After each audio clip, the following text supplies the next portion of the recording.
Being with trouble.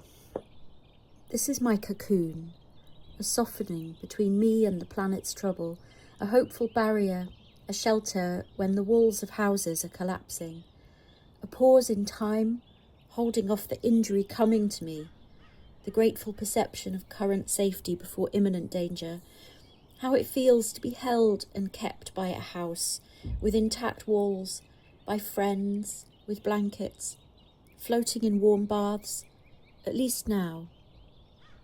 The pause is a waiting for the green bird in my heart. I've been seeing and feeling the trouble as it's grown over decades. I've been walking a high ridge, surveying the disasters, the slow and fast ecocides and genocides, but while also imagining how this can be healed, all possible forested and beautiful landscapes, and caring safe and fair ways of life. The calling is to look both ways, to weave together the terrible and the wonderful, to see what's wrong and to know what feels right. But it hasn't felt right to see what is wrong. It hasn't felt right to see what is wrong. I see far too much. I'm hyper-fantastic, continually generating images from whatever I hear or think about.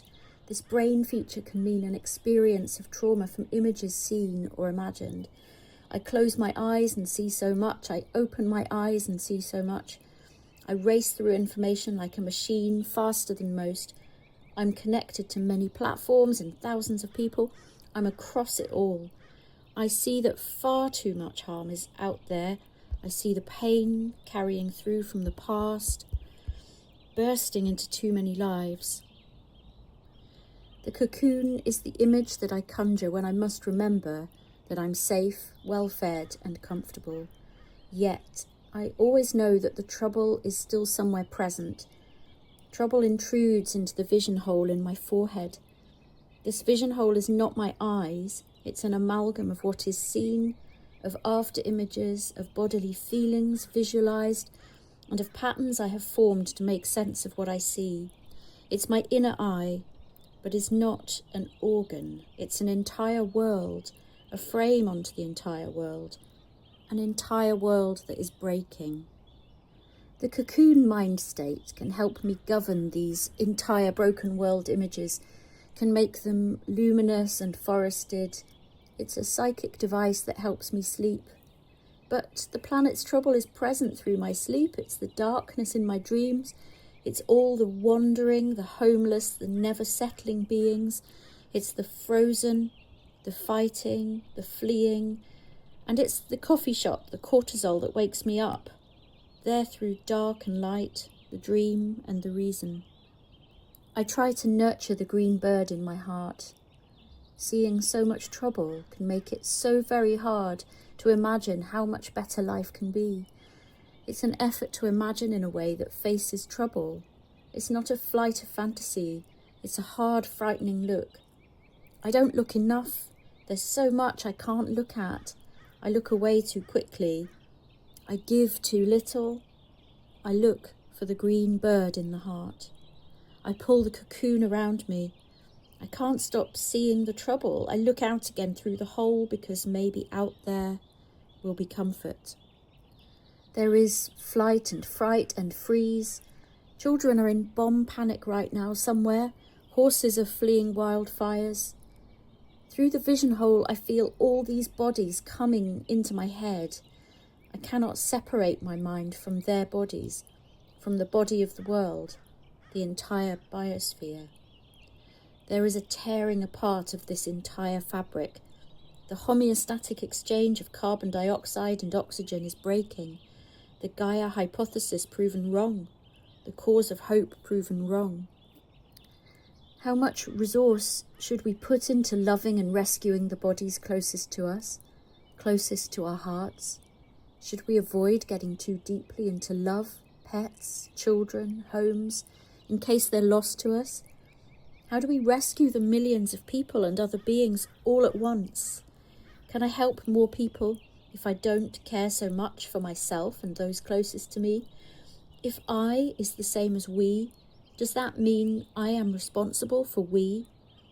What burdens can we bear as more and more falls on our shoulders? Is anyone coming to save us? The cocoon whispers comforting fantasies to the fears in me. There will be a rescue crew, a transcendent benign entity, a vast collective of good, a kind of God with no identity but great power, to calm the clouds, sweeten the rain, diffuse the bombs, mend the whole broken biosphere. Can I rest for a while, just long enough to sleep? A rescuer that will just let me sleep? Mugwort, lavender, valerian. Or are we the rescue crew, and that means no rest?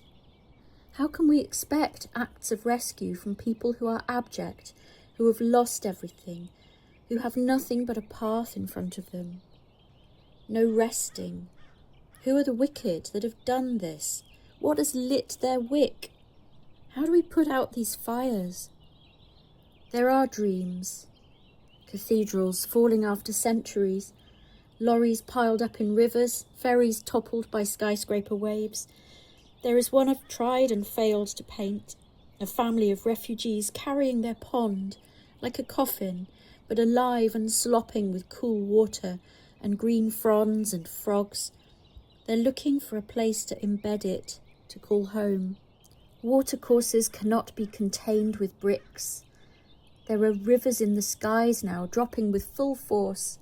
Wet flows with a bang, thunderous, with vengeance, against our streets of cars and glass-fronted shops.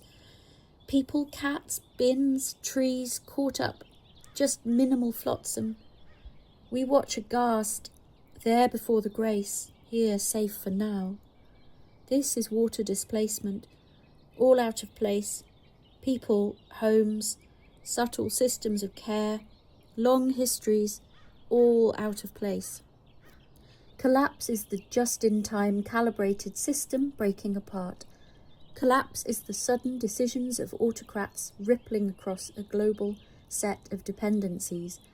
Collapse is extreme uncertainty, making careful thought both necessary and difficult. Collapse is both the literal erosion of landscapes and the abstract erosion of clarity, where less can be taken literally. Collapse is a conundrum. Collapse has always been here and is very new.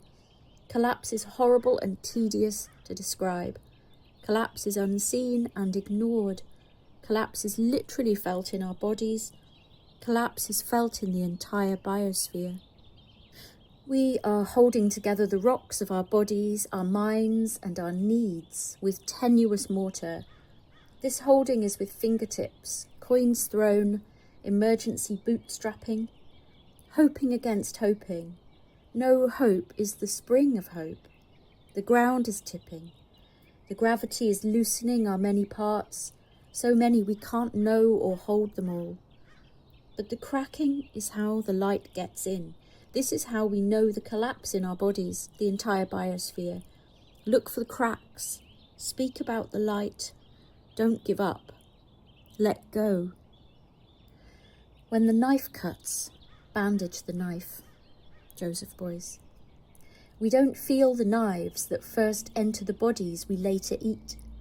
We tell stories of human separation, of human culling, and of humanity's need to prevail. These stories are an anaesthetic. From this numbness, it's too much of a leap to care about the thousands of species, millions of bodies that lose their lives and homes in bigger storms and fires and floods, and in the tearing down and poisoning of habitats. The knife is just a useful tool. The heart is just an organ of circulation. The heart is formed of two spiralling muscles, folded like hair braids into an updo. The heart is where we feel who we are, how we react to what happens outside of us. The heart is the centre of homeostasis, the balance of carbon dioxide and oxygen maintained in the body. Due to its human inhabitants, the Earth's body is not now in homeostasis. We are emitting more CO2 than can be absorbed. Where is the heart of the Earth? Where is the place that maintains the balance of gases? Where is the green bird that balances on the wind? If I had known how fast it would all go, I'd have lived more slowly, averted my eyes from the news of rapid unfolding, planted some hazel trees, and watched the millimetres of growth with each greening year. I could have grown magic, but I was habituated to looking on elsewhere, watching the massing thunderous clouds and flames, unable to exist in peace and darkness in one slow place. Even though there has sometimes been no ground beneath my feet, like a drone hovering over the curved surface of the world, stabbing and flicking with my impotent wand, trying to help and failing, addicted to the descent. The heart spirals in two directions. It brings life force in from the energy of the world and drives it around the body. When energy moves the body, we can enact change in the world. The meeting point of the two spirals is inner and outer adaptiveness, relaxing and exerting, being fed and feeding others, protection and exposure, the cocooning and the witnessing. The heart is the heart. The heart is more than the heart, the hurt, and the health. Both and both. I look both ways, to the terror and the wonder. I not only look, I act. I really do, because thinking of action is an action. Mind is not indivisible from the physical world. What we pay attention to drives our intentions to act. If nobody witnesses the suffering, it won't be healed.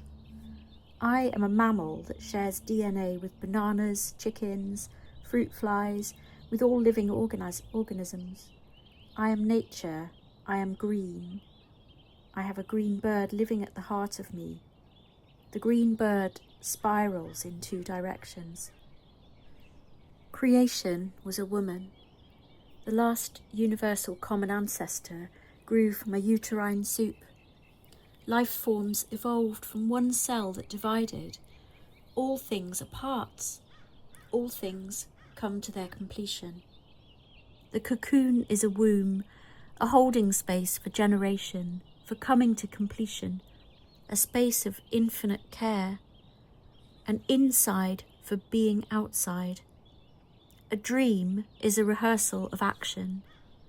Wu Wei is the effortless flow of nature. Yu Wei is turning towards a goal, the outside world. Left and right sides of the brain, and both, and. There's no future where the world I live in will allow effortlessness. The cocoon will be harder to conjure. Witnessing will not be a choice. Some of us will not notice the damage even as we see it. As we prepare for heat, we also need to imagine and prepare for catastrophic freezing. Scouring and blasting our green and pleasant lands.